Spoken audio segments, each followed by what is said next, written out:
Bom dia. Bom dia. É sempre uma bênção nos encontrarmos na casa de Neemê. E nesta manhã abençoada, nós vamos falar do apóstolo da caridade, Eurípides Barçanufo. Ficamos muitas vezes a nos questionar como que um espírito que esteve aqui entre nós encarnado chega a ter, consegue ter esse título. Como será que Jesus faz brilhar? Como será que ele faz brilhar esse despertar? Como que será que ele fez brilhar em Eurípides a responsabilidade do amor, nessa prática constante do doar-se aos semelhantes? Como será que ele fez com que Eurípides chegasse a esse ponto de conseguir construir o reino de Deus nos corações, a ponto então de ter esse título de apóstolo da caridade? Marcos era de origem patrícia. Ainda jovem, ele passou a residir na Samaria com sua família, mas em dado momento, movido pela compaixão, ele induz o pai a libertar centenas de escravos seus.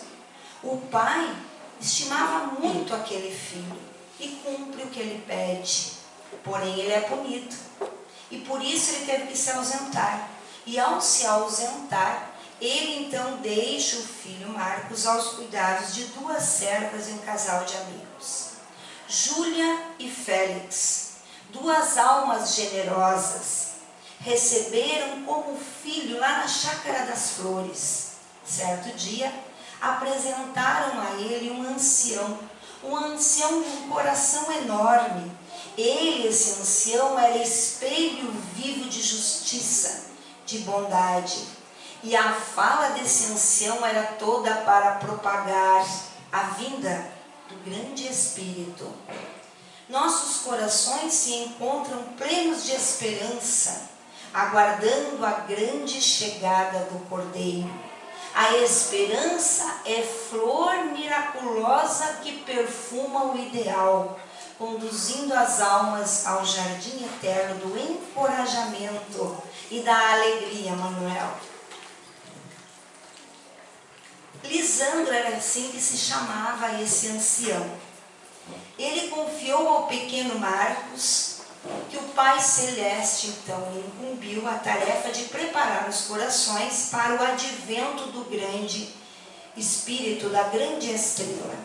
A partir daí, Marcos resolveu edificar-se para esse evento sublime.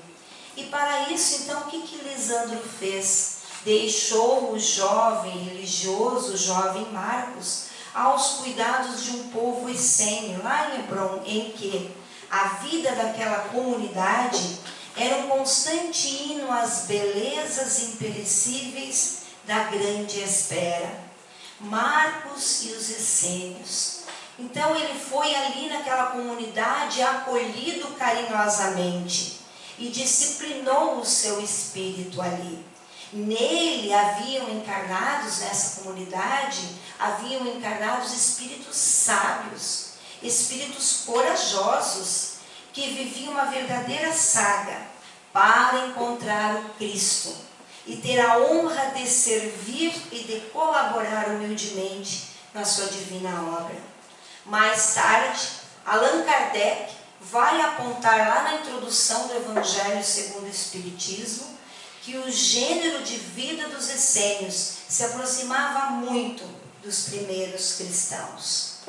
Lisandro, então, percebeu que para merecermos essa presença do Salvador em nossa casa, é necessário primeiro que a gente limpe o interior do domicílio com a água do bem. Dizendo assim, não queremos que o Salvador, dizia Lisandro, esse velho ancião, nos encontre quando chegar de coração vazio, vazio de interesse pelos sofredores. Então, disse ele, a Chácara das Flores será, dentro em breve, um oásis de fraternidade, sob o comando do jovem Marcos. E esse jovem Marcos, então, iria dirigir iniciativas, como o Marcelo falou aqui, as iniciativas da casa, naquela época, as iniciativas já assistenciais. E eles tinham um gênero específico para atender. Atendiam os enfermos da região.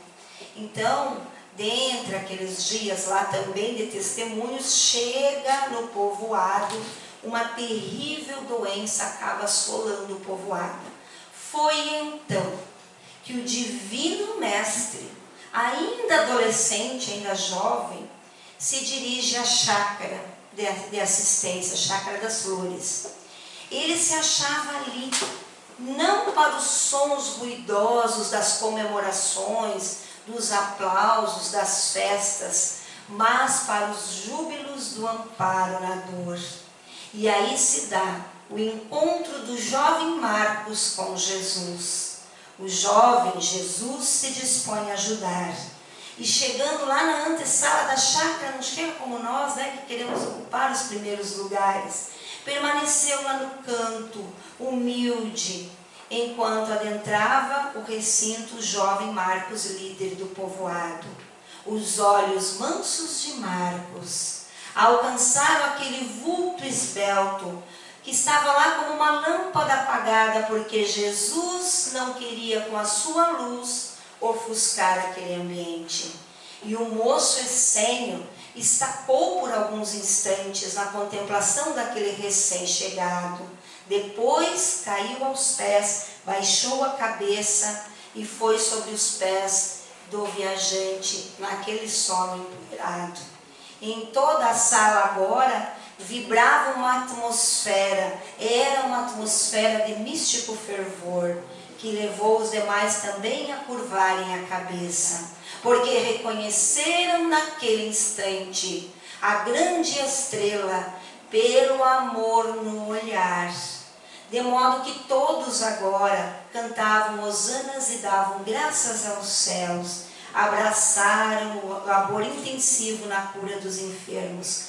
Mas Jesus está ali com algum objetivo, atender os enfermos, mas também explicar a precedência da alma de Marcos, ali para todos os presentes, os escolhidos da Divina Misericórdia, que davam agora o testemunho da bondade, do devotamento e da compreensão. Jesus fala para aquela pequena assembleia: também vós, Marcos, tendes participado dos movimentos decisivos da evolução humana, colaborando paralelamente na obra ascensional do mundo e na própria iluminação.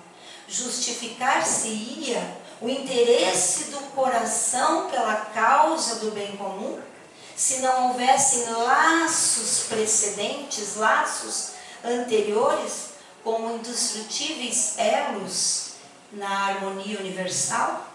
Depois Jesus lança o olhar ao ancião Lisandro e diz: todos vós fareis parte das arrancadas decisivas do amor em todos os tempos, como mensageiros do Pai e da bondade infinita.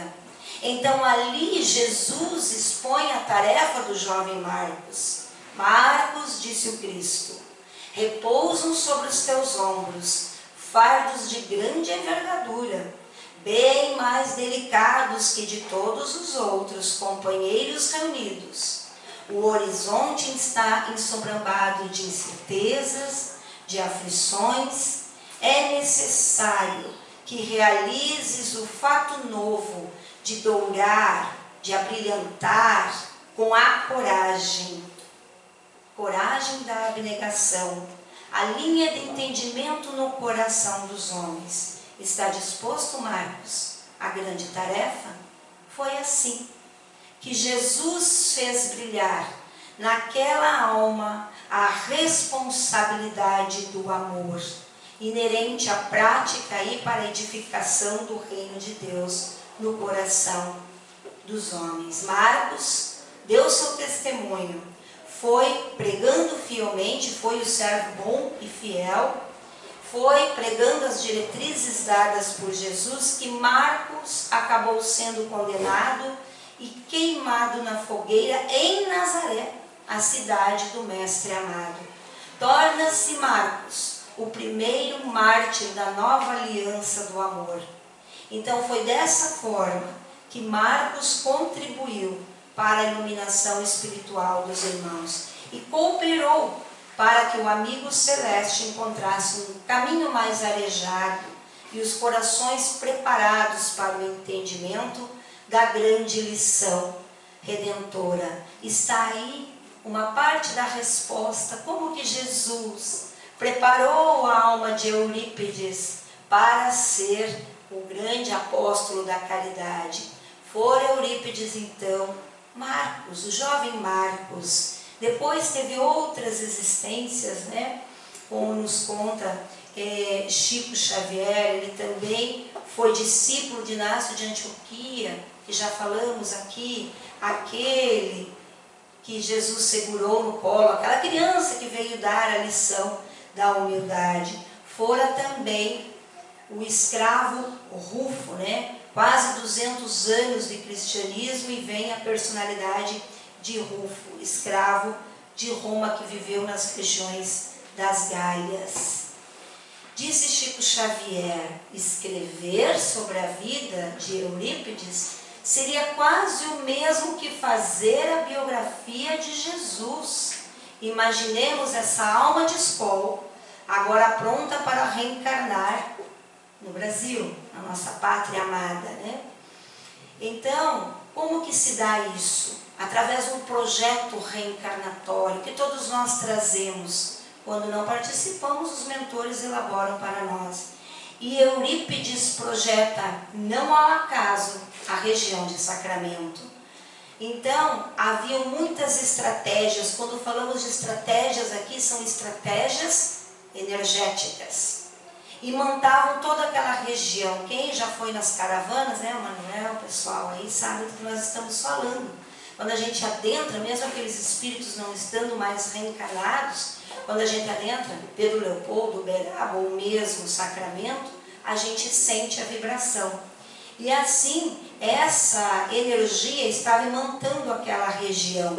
É uma alta carga vibratória, devido ao próprio ambiente físico, né? Uma região muito bonita, de muitas riquezas naturais, de águas, o ambiente ajudando na atmosfera mental dos espíritos reencarnantes. O escritor Eduardo Monteiro, na obra 100 anos de Evangelho com Eurípides, conta, que nós vamos falar um pouquinho mais depois, de Santa Maria, né?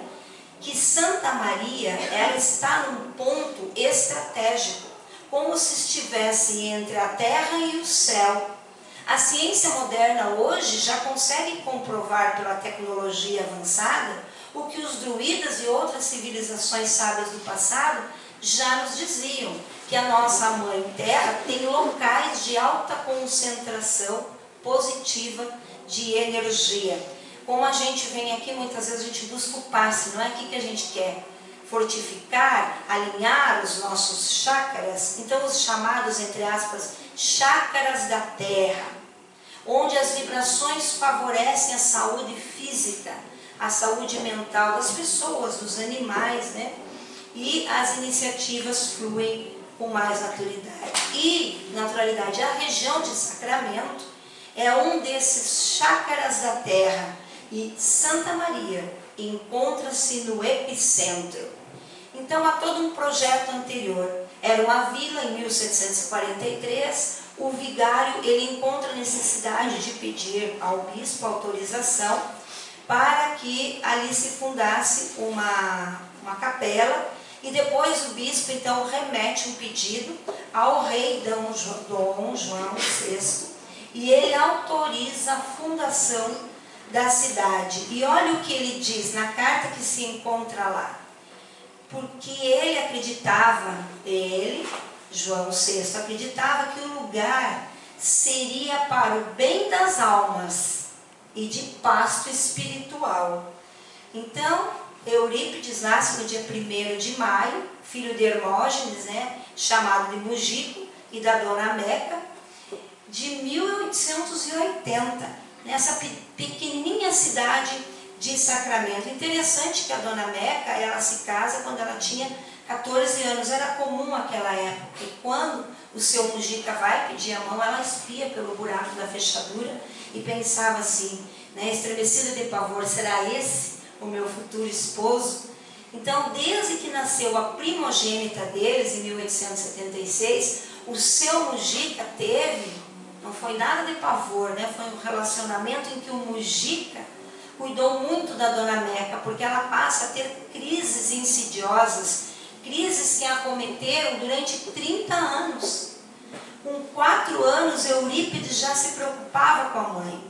Não saía do lado dela quando ela tinha essas crises. Então, desde pequeno, ele vai demonstrando aí a grandeza do seu espírito.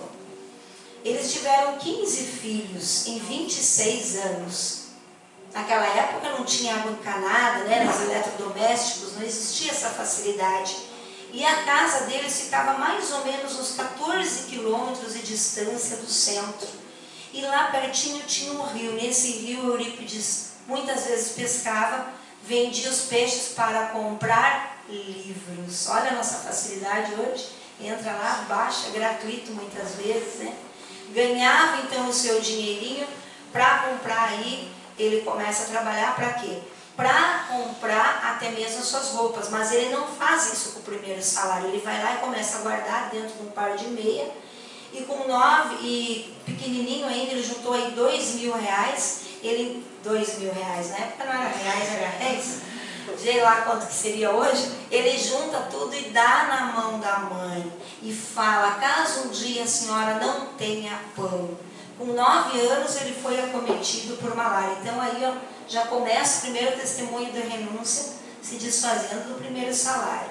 O pai dele tinha um armazém e depois ele passa a trabalhar muitos anos nesse armazém. O seu Mujica, certa feita, hospedou na casa um médico e ele iria atender o pessoal ali da região. Com isso, Eurípides desperta para esse lado da medicina, porque ele começa a pegar os livros e ler com voracidade.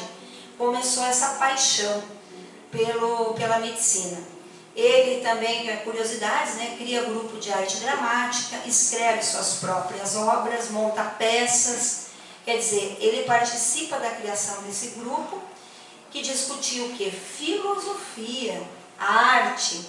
Realizou saraus com a família do compositor Carlos Gomes, onde predominava o quê? As peças musicais dos períodos românticos, clássico, barroco.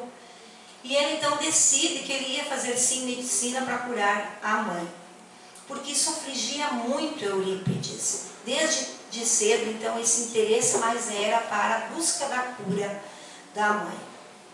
Mas acontece que quando ele foi para se mudar, porque para isso ele teria que ir para o Rio de Janeiro, Dona Meca é acometida de uma dessas crises. E o sonho é desfeito ali naquele momento para sempre.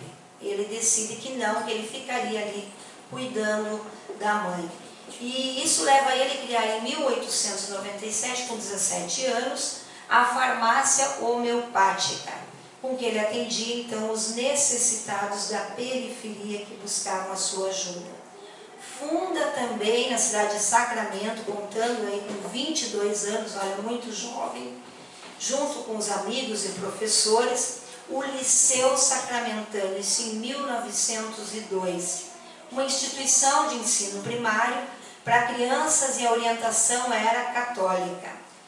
Ele já era com 22 anos o diretor do Liceu Sacramentano, mas não só isso, na ausência de qualquer professor, e olha que tinha muitas matérias bem avançadas para a época, ele substituía qualquer um dos professores. Ele exerceu o cargo também de vereador, né? Muitas vezes a gente para um pouquinho quando se fala de política, né? Não quer se envolver, mas ele não, ele assumiu aí, trouxe muitos benefícios para Sacramento. Benefícios sociais, água encanada, uma usina hidrelétrica. Então, ele para quando começou a aumentar muito os mandatos. Ele ocupava com 22 anos 5 funções de responsabilidade: professor e diretor do liceu, vereador, jornalista e secretário da Irmandade.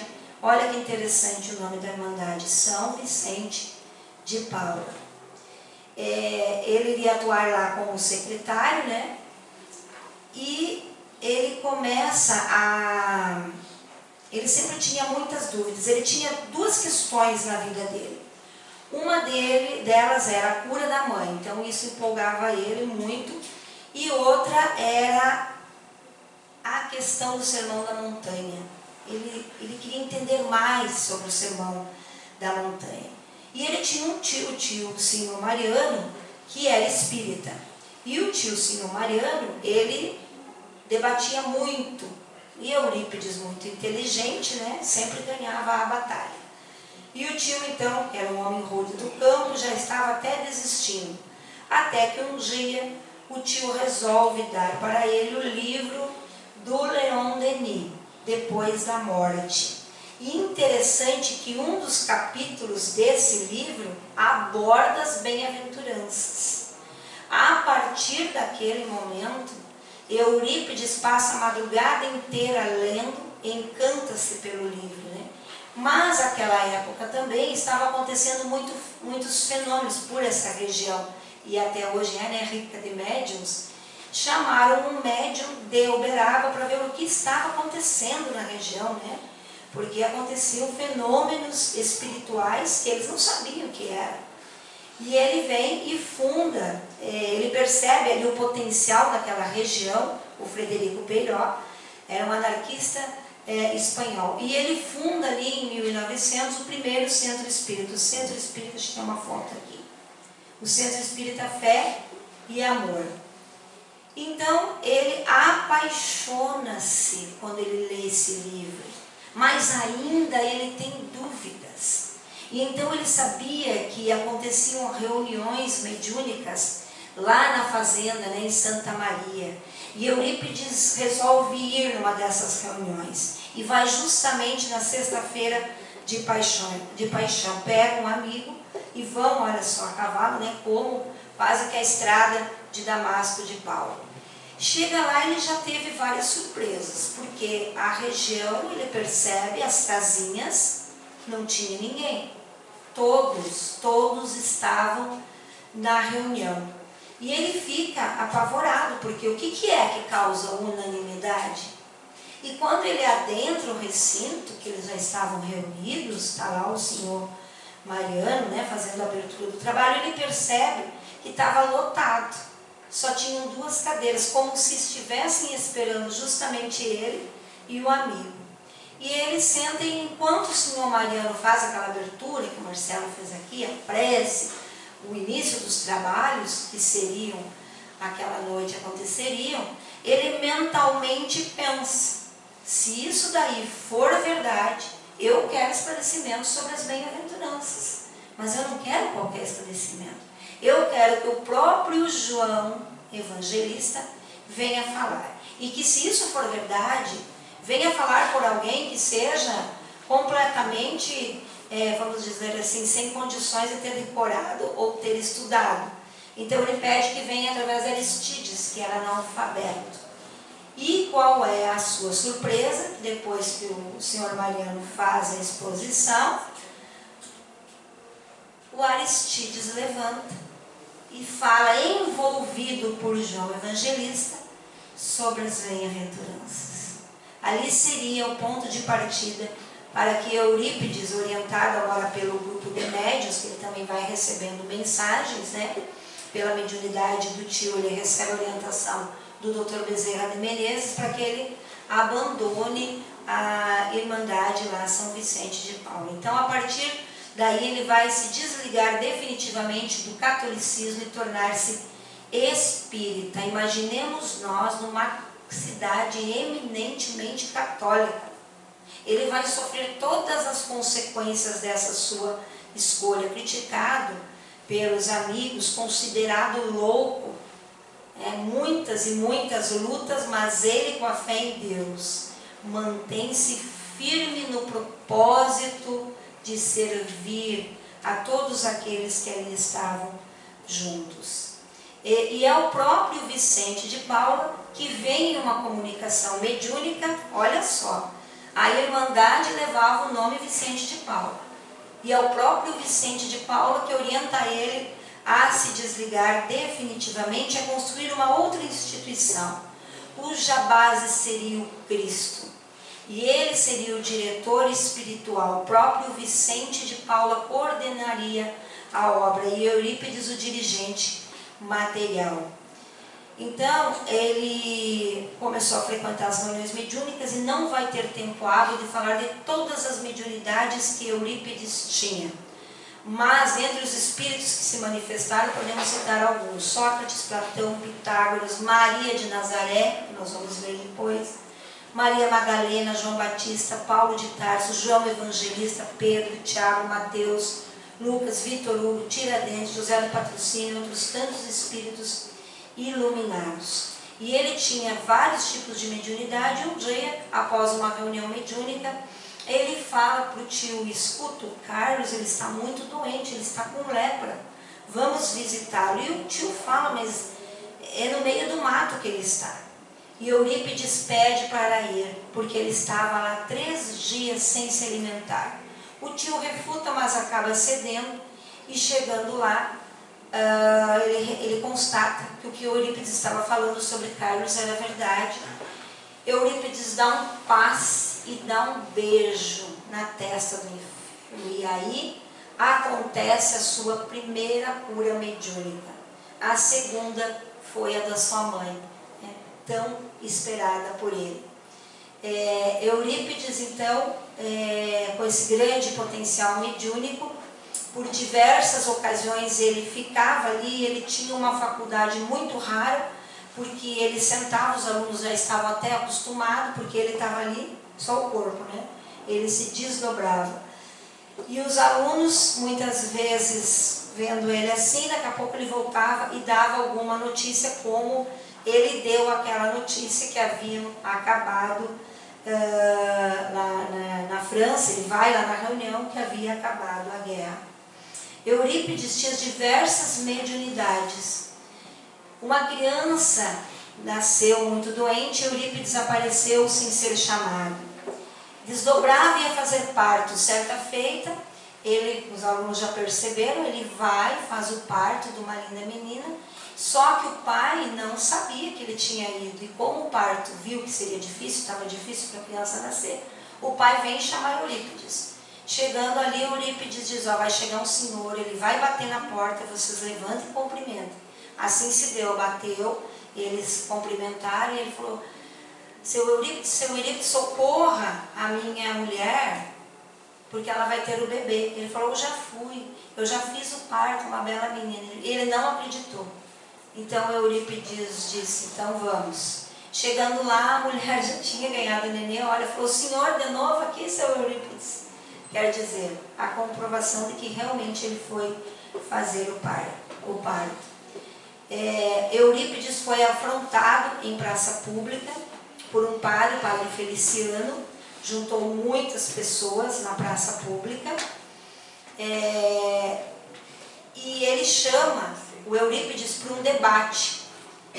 E ele, intuído nada mais, nada menos pelo protetor, o anjo guardião do nosso país, Ismael, ele é intuído a antes fazerem uma ata do que seria debatido, para que ele não fosse aí pego numa surpresa, pregado uma peça, né? E ele então sai ovacionado da frente da igreja, com 2.000 pessoas aplaudindo. Sofreu um processo judicial por medicina ilegal, mas não chegou a ser condenado, porque ele teve muito amparo e muita proteção. Então, enquanto ele se encaminhava para depor na delegacia na época, também envolvido por uma corte de espíritos. Totalmente envolvido pelos estudos espíritas, ele cria o culto das 9 horas. Até hoje, né, Manuel? Se nós formos para lá, a gente vai participar desse culto. Mas, quando Eurípides lá estava, os espíritos usavam uma técnica que eles ampliavam. Então, se estivesse falando aqui, nos 4 cantos se ouvia, lá em Sacramento, se ouvia a prece de Eurípides Barçanufo. O que aconteceu? Como ele implementou ali que ele era espírita, começaram os alunos e os pais a tirar as crianças da escola, do educandário.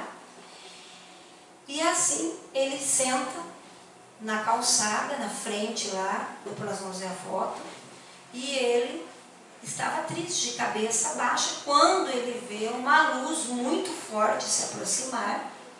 É a Maria, mas ele, na humildade, não queria conceber como que Maria estivesse ali, né, para passar um recado. Então ele pede e ele acaba escrevendo nessa mediunidade dele de semiconsciente, não, mecanicamente, né, sem consciência. Não feche as portas da escola. Apague, disse Maria, da tabuleta a denominação Liceu Sacramentano, porque é um resquício do orgulho humano. E em substituição coloque Colégio Allan Kardec. Ensine o Evangelho do meu filho às quartas-feiras. Institua um curso, olha aquela época, de astronomia. Acobertarei o Colégio Allan Kardec sob o manto do meu amor. Porque naquela altura os professores tinham pedido demissão em massa. Não vai dar para enxergar, mas aqui está o original, né, da psicografia da Maria. E o colégio, então, prospera a partir daquilo, né, todo um trabalho feito, logicamente, a ponto depois de ser referência no Triângulo Mineiro. Diversos intelectuais visitam a escola e tinha fila para inscrição. E dentre as várias matérias, o Eurípides ele fazia um ensino, ele tinha um método totalmente diferente. Os castigos são abolidos, determinou o fim dos exames tradicionais, naquela época os horários flexíveis, e ali se ensinaram português, matemática, inglês, francês, latim, física, geometria, botânica, zoologia, química, anatomia, filosofia, história do Brasil universal, arte dramática, história das religiões e espiritismo, além de astronomia. Essa foto é nossa, acho que está até mais bonita, vou elogiar a Luciana, que mais bonita que as da internet. Quando a gente foi visitar, aí ainda tem a caminha dele aqui, ó, a classe aqui, imagina a energia desse ambiente, né? Aqui eu grávida da minha filha, olhando os equipamentos dele, as ferramentas, quando ele fazia os partos, tem tudo lá. E aqui a novinha, né, Ciné? 20 e poucos anos atrás. Aí não dá para ver a mangueira, né, Manuel? Aí ele levava os alunos para o pátio, ele tinha aulas completamente diferentes das tradicionais ainda hoje. Em 25 de abril de 1918, ele entra num estado, ele entra em transe, né, um estado alterado de consciência, e pede que a dona Amália anote tudo o que irá ocorrer. O mentor espiritual dele, o Vicente de Paulo, convida para conhecer planos espirituais e avisa: meu filho está terminada a sua missão na Terra, estamos atingindo outra esfera. Ou seja, ele iria desencarnar. Mas olha uma curiosidade, eu estou no grupo, não sei porquê, mas eu estou lá no grupo de Uberaba, acho que eu já contei aqui, Pedro Leopoldo, o grupo dos amigos de Chico, aqueles que conviveram à época com Chico. E esses dias eles publicaram essa receita que foi deixada por Eurípides. O remédio para a pandemia que iria vitimá-lo, né, da gripe espanhola, parecida aí com o que nós estamos vivenciando agora. Eurípides preparou, antes de desencarnar, em 1918, no surto da gripe espanhola, e ele que se dedicou com carinho aos doentes, ele preparou uma receita.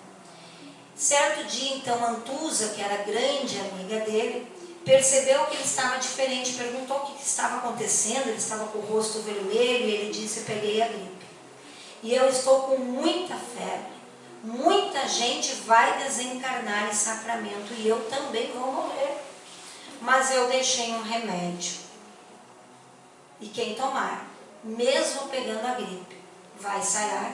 E 1 de novembro de 18, ele estava morto. Para o desespero da Antusa, né? Não parava de chorar pela partida do amigo querido. Mas ele não foi poupado, mas ele deixou escalado um senhor para fazer essa distribuição do remédio que ele havia preparado. Quem tomou, sarou. E a família da Antusa, todos pegaram a gripe, mas ninguém faleceu. Alguns dias depois da partida dele, ela estava lá desanimada, como a gente fica, né? É natural. Quando ela escuta alguém chamar Antusa, Antusa, ela olhou e viu perfeitamente Eurípides Barçanufo. E ela disse, não pode ser, o senhor morreu, eu fui no seu enterro, eu vi. E aí ele disse, a morte não existe, Antusa. Existe apenas duas coisas, o corpo e o espírito. Você viu o corpo ser enterrado, o corpo foi jogado fora, mas o espírito fica. Para de chorar e vai trabalhar. Eurípides pediu Antusa para olhar os pobres, para olhar as crianças abandonadas e para trabalhar muito, porque haveria sempre muita coisa a ser feita pelos necessitados. E a partir daí, orientada por Eurípides e pelo Dr. Henrique Krieger, Antusa ajudou e curou muita gente. Então, Eurípides aparece para ela, porque ainda quando encarnado, né, nessas várias mediunidades dele, num dia, ele se desdobra e começa a subir a altos planos. E viu ao longe um homem sentado. E quando ele se aproxima, ele vê que era Jesus. Mas que Jesus chorava. E ele pergunta para Jesus, por que ele chora? Será por aqueles que não conhecem o Evangelho ainda na terra?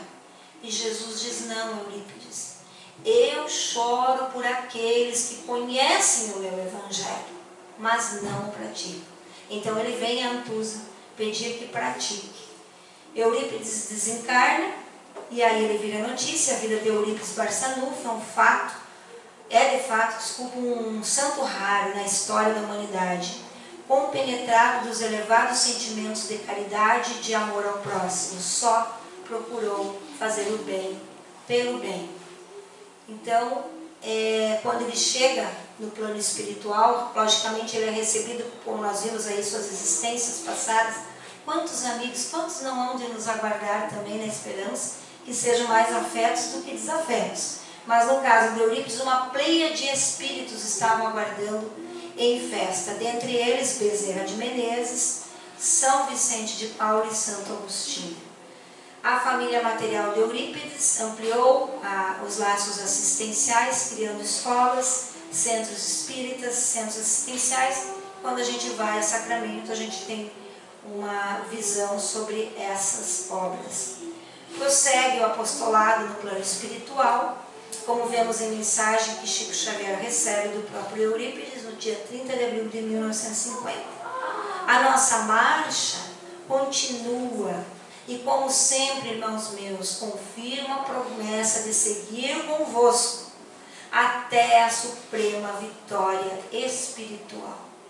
E para finalizar, não tem fim, não tem encerramento, né? É muito pouco que se falou da vida e da obra de Eurípides, mas um poema que é uma prece deixada por ele. Deus, o universo é obra inteligentíssima, obra que transcende a mais genial inteligência humana. E como todo efeito inteligente tem uma causa inteligente, é forçoso inferir que a do universo é superior a toda inteligência. É a inteligência das inteligências, a causa das causas, a lei das leis, o princípio dos princípios.